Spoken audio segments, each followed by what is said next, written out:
হরে কৃষ্ণা, সকল শ্রীচরণ প্রণাম।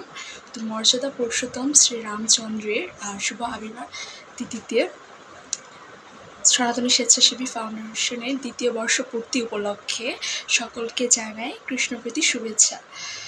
তো প্রথমে আমি ফাউন্ডেশন সম্পর্কে কিছু বলতে চাই। সেটা হচ্ছে যে আমাদের এই ফাউন্ডেশনটা সম্পূর্ণ অরাজনৈতিক, যেখানে প্রত্যেকটা মানুষকে অকাতরে সাহায্য করা এর প্রধান লক্ষ্য।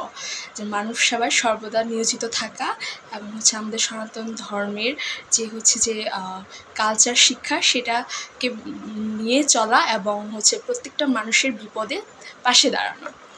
তো তাই আমার কবি মন আজকে সনাতনী স্বেচ্ছাসেবী ফাউন্ডেশন সম্পর্কে একটা কবিতা লিখেছে, আর তাই এখন আমি সেই কবিতাটি পাঠ করার চেষ্টা করছি। সনাতনী স্বেচ্ছাসেবী ফাউন্ডেশন। সনাতনী স্বেচ্ছাসেবী ফাউন্ডেশন মানে মানবতার নাম, ধর্মের পাঁচটি আধারকে ধারণ করিয়া তাহা মহাধাম। অকাতরে নিঃস্বার্থ সেবা দেন প্রতিপানে, বিনিময়ে কিছু চায় না, সেটাই স্বেচ্ছাসেবীর মানে। ধর্ম বর্ণ নির্বিশেষে সকলকে সেবা দেয়, বিনিময়ে ভালোবাসা ছাড়া আর কিছুই না নেয়।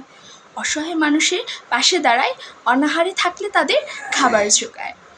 শীতার্তের মাঝে করে শীতবস্ত্র দান, স্বেচ্ছায় রক্তদান করে বাঁচায় মানুষের প্রাণ। প্রাথমিক সেবা দিতে দেন মেডিকেল ক্যাম্প, বই খাতা কলম দিয়ে বানায় শিক্ষার্থীদের চাপ। বিদ্যাপীঠ নামের সাথে আছে মহাবিদ্যালয়, ধর্মীয় জ্ঞান নৈতিক মূল্যবোধ শেখানো হয় ভালোই। সংগঠনটি শেখায় মোদের হতে প্রকৃত মানুষ, মানবের তরে নিবেদিত করিয়া করে মনুষ্যত্বের চাষ। সকলের মুখে হাসি ফোটায়, ঘোচায় সকল দুঃখ, অন্তরে করে মানব প্রেমের বিকাশ সহমর্মিতাই মুখ্য। তবে মনে প্রাণে এ জানি, ভালোবাসায় বাধা প্রতিপান পরিবার তা মানি। সমতার সুরে বাদে সব প্রাণ, এই শপথ নেওয়া হোক মানবতার জায়গান। তাই পরোপকারী পরম ধর্ম এই বাণী তার মানে, শ্রীকৃষ্ণের আশীর্বাদ পাইয়া আজ সফল সকলখানে। আজ তাহার দ্বিতীয় বর্ষ পূর্তির মহাক্ষণ, মানব সেবায় আজীবন তাহার রহিবে সর্বক্ষণ।